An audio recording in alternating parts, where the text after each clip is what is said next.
Hello guys, so ito nga po pala yung aking account kay Effusion at meron na po ako ditong total rewards na 71 pesos. Tapos may available points po ako dito na 2,628.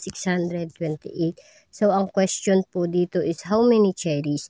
Ilan daw po pala itong mga cherries na ito? So bibilangin lang po natin itong mga cherries na to kung ilan po siya at yun po yung ilalagay nating answer.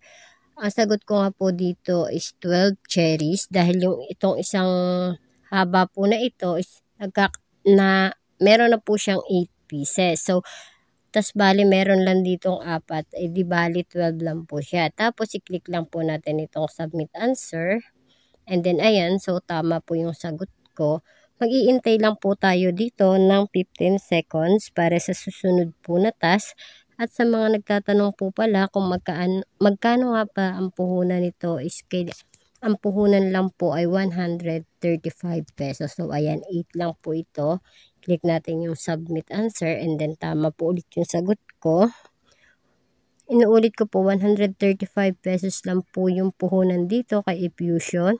At napakadali lang din dito guys na mag-test. So ayan. I-multiplication daw po natin 4,171 times 1,967 equals. So ito po yung sagot. I-click lang natin yung answer. Ayan.